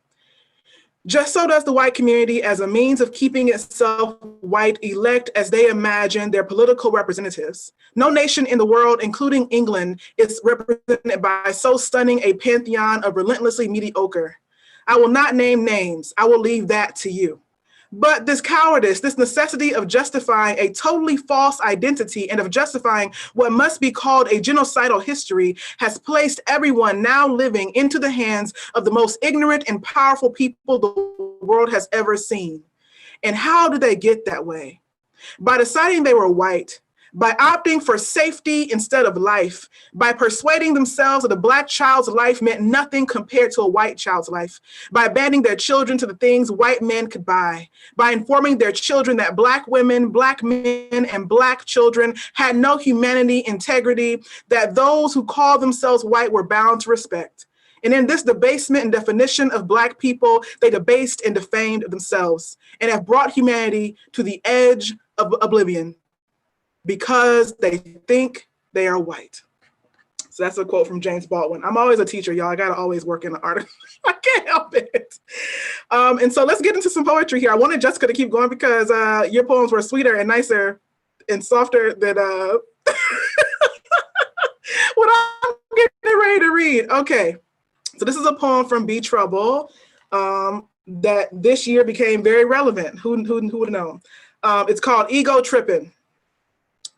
If I ruled the world, there is nothing I would really change. Well, maybe I would get rid of a particularly orange foe. But then again, if I ruled the world, there would be no need, because characters like him would only exist in post-apocalyptic films. And then again, post-apocalyptic films might not exist because we wouldn't need racial allegories veiled in alien skin, because racism, the father of race, would have curled up and died in whichever white man's mouth it was born into. And perhaps the white man would not exist at all, because he would not have had Africa's resources to build his wealth or dominance over the world. Because see, I, a Black woman, would rule the world, and maybe people would know the Black woman as God and regard her image not with fear or even reverence, but with grace.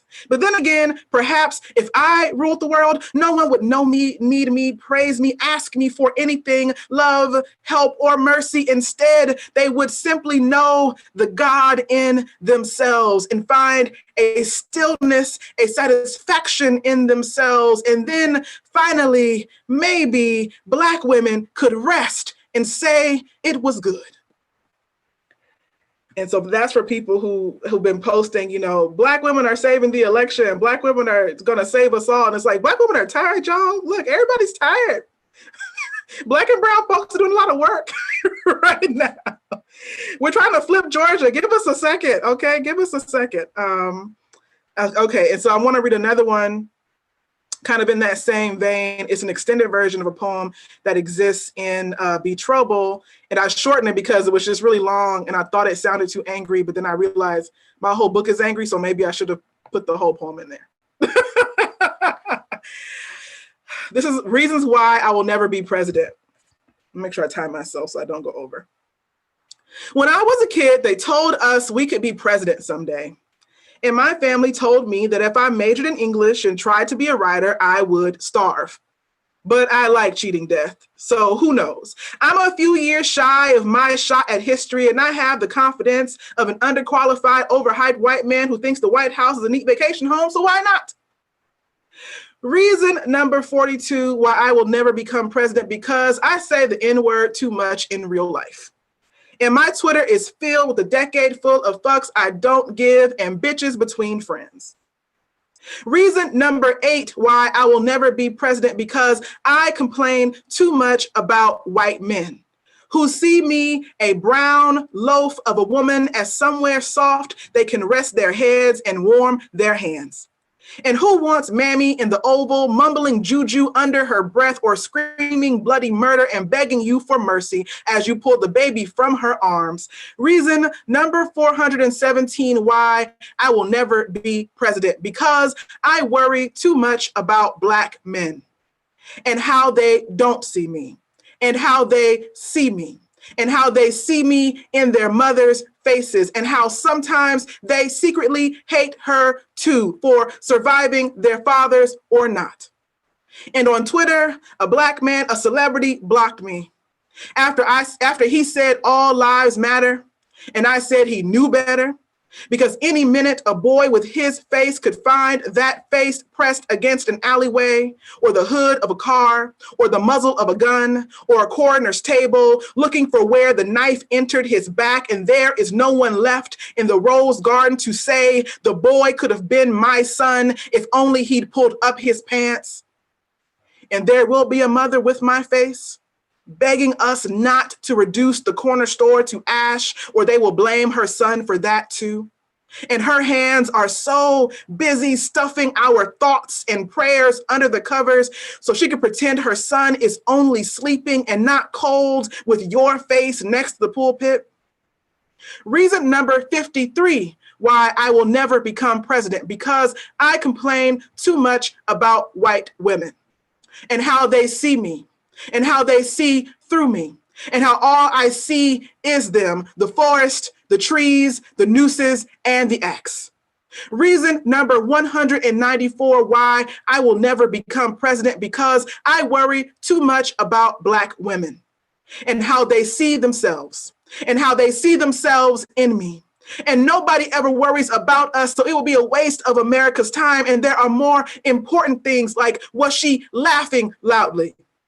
Did she have an attitude? Was she sassing her teacher? Were her braids her natural color? When they threw her to the ground, how many times had they asked her to put out her fire?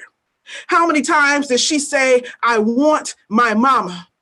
I want my mama. I want my mama. I want my mama. I want my mama. When they told her to shut her mouth before they put something in it, what color were her panties?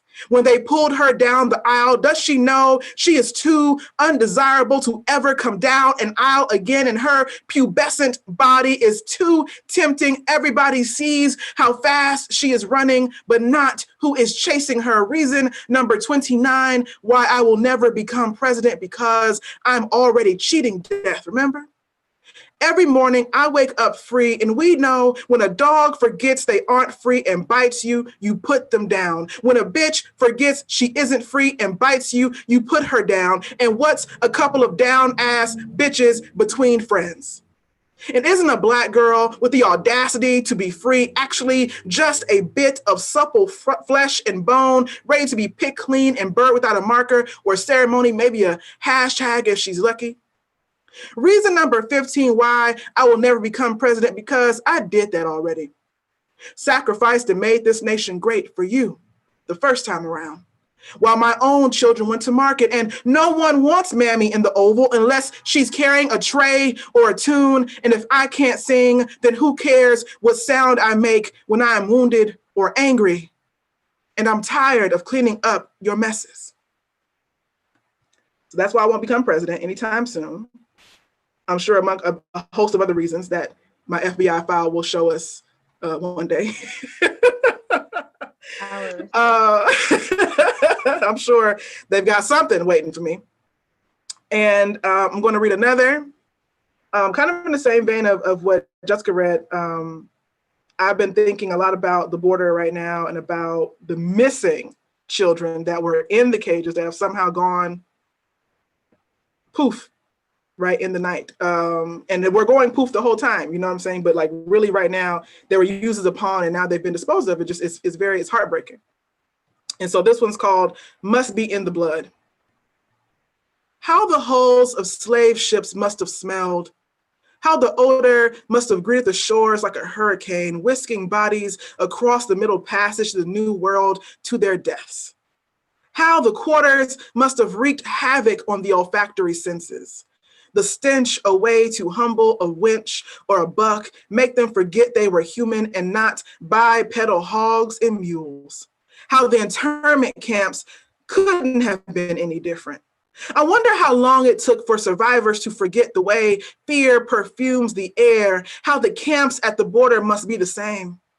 What of the children going through puberty without someone to explain the blood? We have yet to figure out how to explain the blood, how it smells strongest when it's all around you or between you and safety, too thick to swim in the blood, how it clings and stains every fiber of this country, the blood, caked under fingernails from clawing up the sides of the barrel, the blood, amassed just beneath the skin, evidence of a blow they keep calling a love tap. Whew. And I think I have time to read one more. Yes. And this is one that I hope to never have to read again, to be honest. I hope I don't have to write a part 2 to this poem post this election. This is a poem I wrote post the last election. And it's called An Exasperated Black Woman Said, Fuck it, I'll do it. It is fall. I have recently buried a loved one. It is the morning after the election. You are disheveled and teary. You assume the pain in my eyes is yours. You hug me, a stranger. You say, it's so good to talk to someone who understands, and I don't remember speaking. I don't remember your face, stranger. Later, I only realize I'm crying by the look on my students' faces. This is not a poem. It is still fall. Someone drove past my window and shouted, fucking niggers, and only I seem to hear. It is a few days after the election. You come to me for confession. You are mad at yourself for being so naive. I tell you the word nigger is a threat to my safety. You are late and have to go, and I am alone again. This is my life. It is spring. I have buried another loved one. I feel faint after yawning. It is months after the election. You are growing angrier. You ask me if I feel the same. I'd been invisible, but now I was useful. So I say, I am a Black woman and I am invisible again. This is not a poem. It is almost summer. You blurt out, ever since the election, you wake up wanting to kill yourself and you laugh. This is my life. It is fall. 194 Black people have been shot and killed by the police. 73 more than the last time I read this. What will that number be by winter? This is not a poem. I had a student whose father, Terry, was shot in the head while lying face down with his hands cuffed behind his back. The police pursued him because he didn't have the proper reflective lights on his bicycle. This is my life. You may have noticed I like to use my hands when I speak. This can be seen as aggressive and I might frighten you into killing me. This is not a poem. Do you understand how taboo it is for Black women like me to go to therapy? Because we are supposed to be strong for everyone. This is my life. I am sorry that you only realized the world was fucked up when your sisters voted with their white skin and not their pink pussies. This is not a poem. While you vomit angst into my lap, forgive me for not holding back your hair in solidarity. This is my life, so I'm a little busy. Thank you, everyone. If you want to pick up Be Trouble, I have a link on my website, also linked at the Accomplices and Writ Large's website. Looking forward to hearing more from you all. I'm following everybody back on Instagram, so find me, okay? And I look forward to reading more of the LA Poet Society. If Paul Evangelista comes, you tell me I'm coming, okay? 11 years ago, I was sitting in his classroom at Otis College of Art and Design, so I'd love to return. Yes. Right on, me too, Otis. Oh, what am I? 07, 08, something like that. Right on, Bridget Bianca, everybody. Woo! The one and only. Well, now I'm for sure gonna have Paul and Bridget in the same new author showcase. He owes me one. He was supposed to feature the last time, and you know what? That's embarrassing. So he fell asleep. He forgot to. He set an alarm, and it's so Not surprised at all. He's not surprised at all. I love Paul. I love Paul too. I love Paul. Yeah. So I'm bringing him back. I'll set him up for this month, and I'll send all the info to you and James, and we'll make a go of it. If you're available. Otherwise, the next month. It's an ongoing. Every month we have a new author showcase. So that was incredible. That was incredible truth. And it came from such a painful, like, I carry this with me every day of my life truth. And like, thank you for sharing that and releasing that. It's like, yes, exactly. It's power. It's power. Wow. What an incredible night. We heard from all kinds of sides, all kinds of all types of eyeballs. And that's one thing I love about poetry. And when I teach the little kiddos, I tell them, when I teach them about poetry, I talk about the poet eye. The poet's the observer. We see everything, or we either observe an object in front of us and turn it into something with our imagination, or we're out there and we're paying attention to the world and we're observing and we're telling the truth and socking it to them. So I love that. I love that about the poets, about the artists, the creatives. The God in all of us comes out in our creativity. The goddess of all of it, from all of us, comes out in our creativity. And that's what Omateo is about. Omateo, and this is called Tonalli. Tonalli and Omateo, these are words from Nahuatl, from Mexica, the original, the native Mexican language, if you must.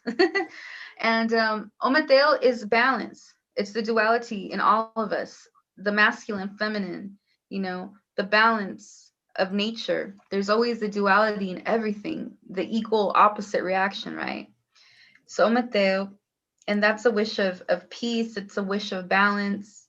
And also it's seeing the duality in you, and also the duality in ourselves, so to recognizing that in each other. And Tonali is the sun, right? Tonali. And the beautiful just energy that comes from the sun. So just an amazing, like I said, amazing night. Big love to everybody that shared. Yeah.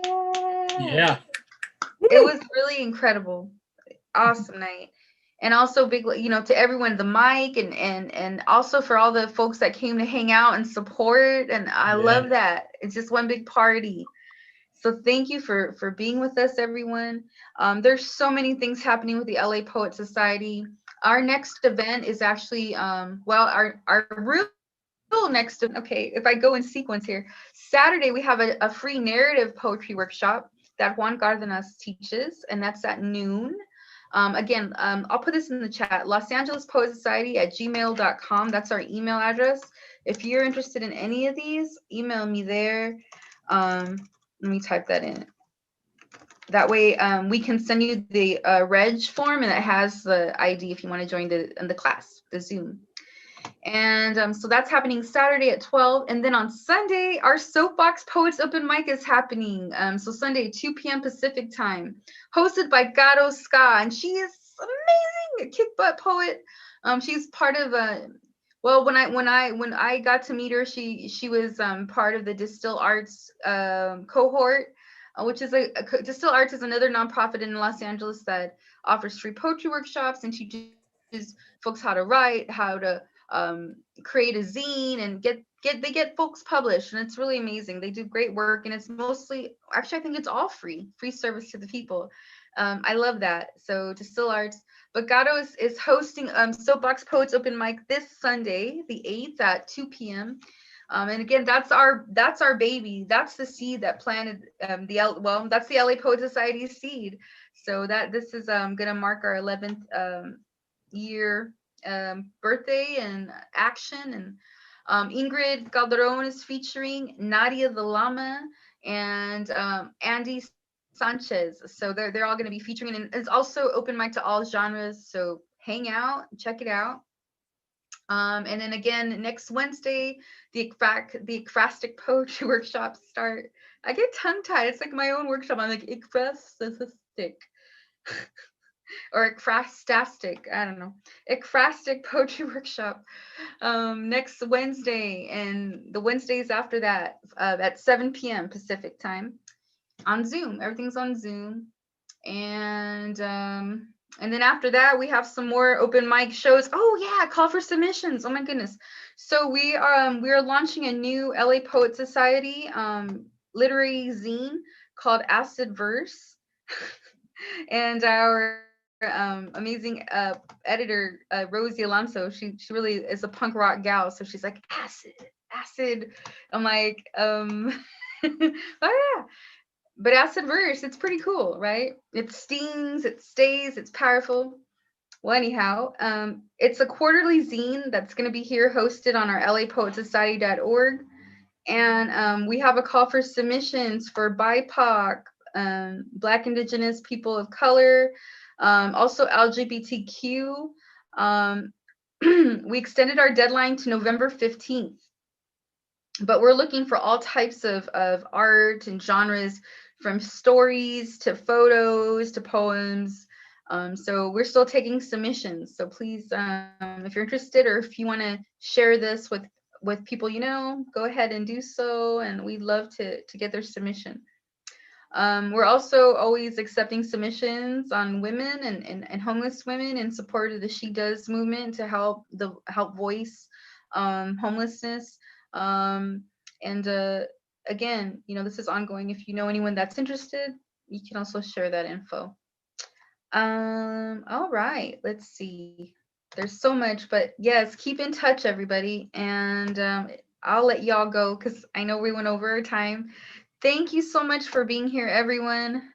Yeah, we're busy. And that's why I said we're celebrating our 11th year, and you're all a part of it. This is our first event of our birthday month, November. So thank you for being here and celebrating the LA Poet Society birthday of 11 years. And much love to all of you, and be safe in your journeys. And I hope to see you again on the web or in passing on a happy accident, maybe in LA. I don't know. Oh, and we also have LA Poet Society t-shirts. So if you haven't got yours, you can always order one from us. They are $15. They come in black and white. And I just picked up a new order today of our like our double X and triple X sizes. So we said we'd special order, and we're like, you know what, we're gonna just get a bunch of those sizes in case we get more orders. So here it is. But they're $15. If you're interested and you want a shirt, send us a message. And they're in black and white. All right, that's all for now. I could talk forever. I love you all. Thank you for being here. Share the YouTube. Share. Love keep you in too. touch. Yeah, let's unmute. Other Thank people you. talk. Oh, Thank you. thank you. Glad to be here. Thank you. Can't wait to see everyone again. Thank you so much. Thanks for being here, everyone. And it was amazing. You're all Have a rock. nice night. Yeah. And I'll save. Oh yeah, you can download the chat file. You can save the chat. If you want to do that, you can get everyone's info there, as opposed to me emailing it to you. So it's probably easier if you just do that and you can save it. How do you do that? If you go to the chat box, there's those 3 dots next to the file button, and then there should be a saved chat. Are y'all able to see that? I think that's only the host gets to do that. No, you can do it too, Jeff. Are you on a computer? Yeah. Is your chat open as a part of your main window? Yeah. Oh, I see it. I see it. Okay, good. Well, if Probably anyone something wants doesn't- it thank and you. didn't get it, email me, losangelespostsite@gmail.com. I got it. Cool. Excellent. All right, everyone. Big love. Be safe. And I'll see you next time. Thank you so much for joining us. Bye. Good night. Thanks, Jeff. You rocked. Big love. That Big took a love. lot. That took All a right. lot. That was awesome. Good night. Good night, Jim. Good night. Good night, Dutchley. Thanks, Dutchley, for hanging out with us. Miss you, brother.